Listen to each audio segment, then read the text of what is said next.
तो YRF spy universe की next movie यानी कि अल्फा, उसका ऑफिशियल ट्रेलर आ चुका है। एंड मैं ये कहना चाहूँगा कि मेकर्स क्या अपनी मूवी को लेकर बिल्कुल भी सीरियस नहीं है। मतलब देखो, जो इसका टीजर आया था वो काफ़ी हद तक की सही था एंड उसको देखने के बाद में इस मूवी को लेकर थोड़ी बहुत एक्साइटमेंट थी, लेकिन मेकर्स कह सकते हैं कि अपनी मूवी को लेकर बिल्कुल भी सीरियस नहीं है। मेकर्स ने चुपचाप इसका ट्रेलर रिलीज कर दिया। अरे मेकर्स को चाहिए था कि इवेंट वगैरह ऑर्गेनाइज करते एंड टीजर को अच्छा रिस्पॉन्स मिला था, तो मेकर्स को चाहिए कि इफर्ट करें, प्रमोशन वगैरह करें, एक बढ़िया इवेंट ऑर्गेनाइज करते जिससे कि इस मूवी का लोगों के बीच में और भी ज्यादा हाइप होता। खैर छोड़ो ये सब बातें, जो ट्रेलर आया है वो कैसा है। तो बेसिकली YRF स्पाई यूनिवर्स की जो सबसे बड़ी मिस्टेक है ना, वो है ये कि इसकी जितनी भी मूवीज आती हैं उन सबके ट्रेलर आप लोगों को एकदम सेम वाइब देंगे एंड जो मेकर्स हैं वो एकदम सेम पैटर्न फॉलो करके चलते हैं। मतलब जो इस मूवी का टीजर आया था वो भी आप लोगों को सेम फील दे रहा था कि हाँ ये स्पाई यूनिवर्स की मूवी है, एंड जो इसका ट्रेलर आया है वो भी कह सकते हैं कि एकदम सेम पैटर्न फॉलो कर रहा है, जैसे कि हम लोग प्रीवियस YRF की काफी सारी मूवीज के ट्रेलर देख चुके हैं। एंड ट्रेलर की स्टार्टिंग में तो आप लोगों को जवान के प्रीव्यू की याद आ जाएगी, बिल्कुल सेम वैसा ही हेलीकॉप्टर वाला सीन एंड वैसे ही डायलॉग बाजी पीछे।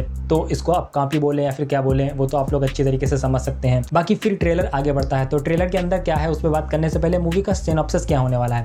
बेसिकली देखो, इन लोगों ने एक बहुत बड़ी मिस्टेक कर दी है, जो कि है आलिया भट्ट एंड जो अपने बॉबी देओल हैं, इनके बीच का जो कनेक्शन है वो ट्रेलर के अंदर ही रिवील कर दिया कि मतलब इन दोनों का जो कनेक्शन है वो सौतेला बाप है, कहीं से इसको लेकर आया है। तो अगर मेकर्स इस चीज़ को बचा के रखते तो हो सकता है कि मूवी के अंदर ये एक बहुत बड़ा सरप्राइज होता, लेकिन अब मेकर्स ने तो भाई साहब ट्रेलर के अंदर ही बता दिया है एंड इसके अलावा और भी काफ़ी सारी चीज़ें मेकर्स ने ट्रेलर के अंदर ही रिवील कर दी हैं। बाकी देखो, फिलहाल तो जो मेकर्स हैं उन्होंने आलिया भट्ट पर ही फोकस किया है, ज़्यादातर सीन्स एंड एक्शन वगैरह हम लोगों को उनके ही देखने को मिले हैं एंड कहीं कहीं पे आप लोगों को ऐसा लगने वाला है कि आलिया भट्ट काफ़ी ज़्यादा ओवर एक्टिंग कर रही हैं। इसमें आलिया भट्ट की गलती नहीं है, वो मेकर्स ने उनको ऐसे सिचुएशन एंड ऐसे सीन्स दिए हैं एंड बोला है ये करो, तो उनकी क्या गलती है। लेकिन आप लोगों को ट्रेलर के अंदर काफ़ी सारी जगह पर ये फील आने वाला है कि भाई साहब ओवर एक्टिंग हो रही है। एंड इसके अलावा शर्वरी वाघ को ट्रेलर के अंदर बहुत ही कम दिखाया है एंड उनका कैरेक्टर अभी भी काफ़ी ज़्यादा मिस्टीरियस वाला है। मतलब ये नहीं पता है कि आखिर जो शर्वरी वाघ होने वाली है वो कौन होने वाली है। बाकी जो बॉबी देओल का कैरेक्टर आप लोगों को इसके अंदर देखने को मिलेगा वो हो सकता है कि ज़्यादातर लोगों को पसंद आए, क्योंकि उनके जो सीन्स वगैरह एंड उनका जो लुक, उनके जो एक्सप्रेशन वगैरह देखने को मिले हैं, उनको देख के लग रहा है कि मेकर्स ने इस कैरेक्टर पर अच्छी फोकस की है।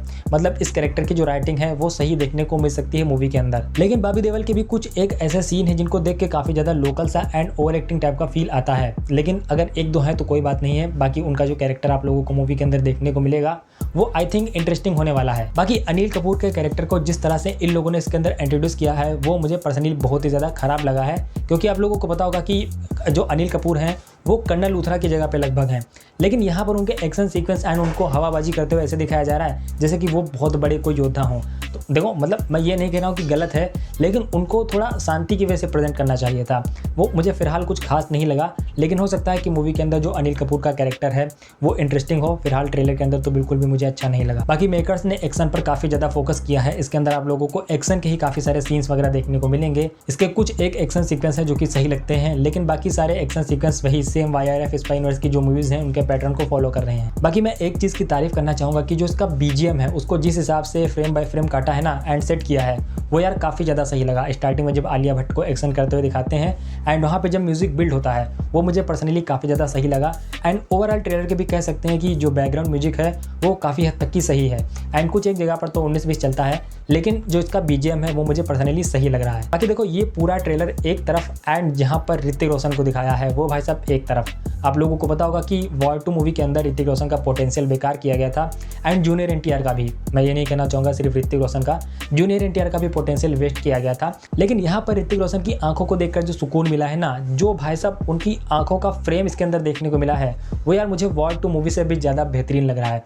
एंड मुझे ऐसा लग रहा है कि वहाँ पर जो हम लोगों को ऋतिक रोशन का सीन देखने को मिलेगा वो मे बी इस मूवी को एक बहुत बड़ा बूस्ट देगा। बाकी काफ़ी सारे लोगों का तो ये भी कहना है कि पठान का भी कैमी होगा, लेकिन मुझे नहीं लगता है कि इसके अंदर हम लोगों को कोई पठान का कैमी देखने को मिलेगा। लेकिन अगर मेकर्स ने पठान 2 को प्लान करके रखा है तो हो सकता है कि इसके पोस्ट क्रेडिट में हम लोगों को पठान का कोई भी सीन वगैरह देखने को मिले, लेकिन मुझे तो ऐसा नहीं लगता है, क्योंकि भाई साहब धुरंधर के बाद में तो इनकी खटिया खड़ी हो चुकी है। तो अब मेकर्स कुछ बहुत ही यूनिक लेकर आएंगे तभी आगे बढ़ेंगे। फिलहाल मुझे नहीं लगता है कि इसके पोस्ट क्रेडिट में हम लोगों को पठान 2 का कुछ भी देखने को मिलेगा। बाकी आप लोग बताएं कि आप लोगों को इसका ट्रेलर कैसा लगा एंड स्पेशली जो ऋतिक रोशन वाला सीन था वो कैसा लगा, कमेंट करके जरूर बताइएगा। मिलते हैं किसी अगली वीडियो में।